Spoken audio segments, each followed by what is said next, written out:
Shalom, selamat pagi Bapak Ibu Saudara yang dikasihi Tuhan Yesus Kristus. Sebelum kita mendengar kebenaran firman Tuhan, mari kita berdoa. Bapa kami yang di sorga, Bapa dalam nama Tuhan Yesus Kristus, Tuhan yang sangat baik, yang selalu beserta dengan kami. Tuhan Allah pencipta segalanya. Terima kasih untuk hari baru ini. Kembali kami ada karena anugerah-Mu. Kami percaya Tuhan sudah menyiapkan yang baik buat kami. Saat ini kami mau mendengarkan sabda firman-Mu. Urapilah kami Roh Kudus supaya kami mengerti dan mentaati akan setiap kehendak-Mu. Dalam nama Tuhan Yesus kami berdoa. Haleluya, amin.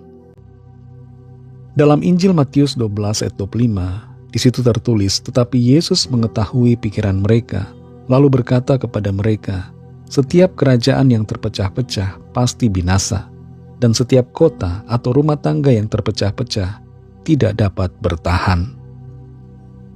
Saudara yang dikasihi Tuhan, di Amerika Serikat, 1 dari 10 pasangan suami istri bercerai karena beda pilihan presiden.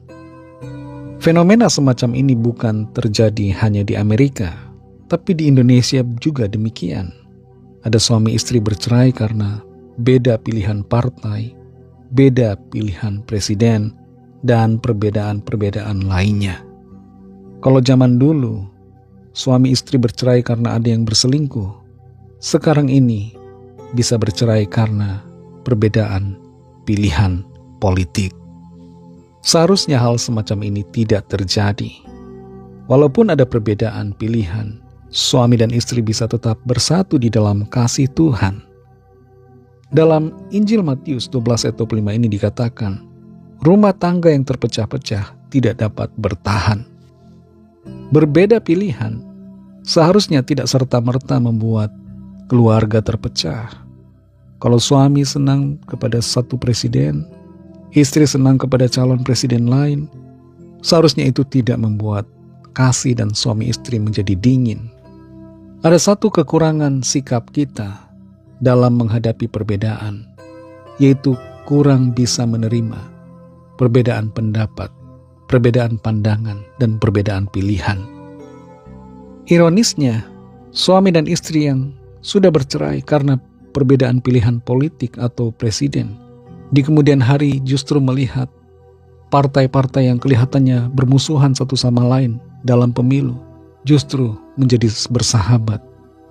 Juga calon presiden yang bertarung dan kelihatannya bermusuhan dalam pemilu, justru kemudian menjadi sahabat setelah pemilu selesai.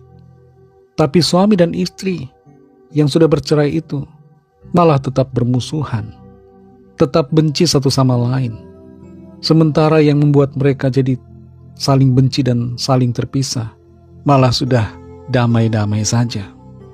Rumah tangga yang bertahan adalah rumah tangga yang tidak terpecah-pecah. Rumah tangga yang bertahan adalah rumah tangga yang bersatu, sekalipun ada perbedaan. Rumah tangga yang bertahan adalah rumah tangga yang dipenuhi dengan kasih Tuhan. Perbedaan itu adalah hal yang biasa. Jangan sampai perbedaan itu membuat kita menjadi bermasalah.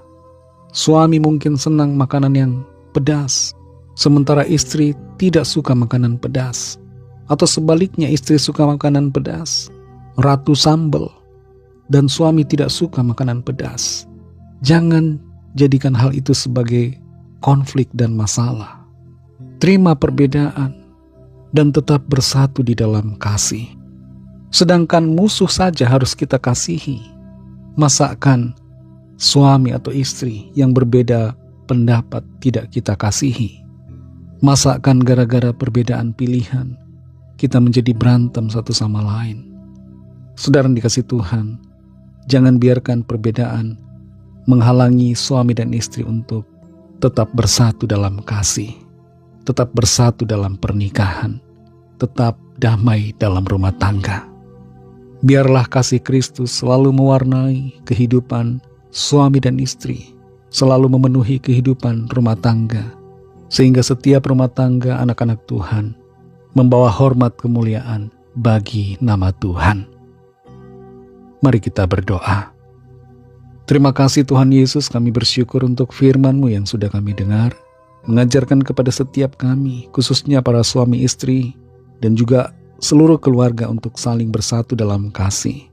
Tidak terpecah-pecah hanya karena ada perbedaan pilihan, perbedaan pandangan politik, perbedaan pilihan makanan, dan sebagainya.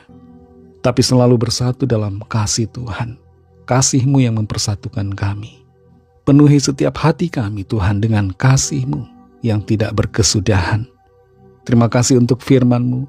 Berkati Tuhan setiap keluarga-keluarga anak-anak-Mu, agar selalu dipenuhi dengan berkat-berkat jasmani dan rohani, dan dipenuhi dengan sukacita, bahagia di dalam Tuhan.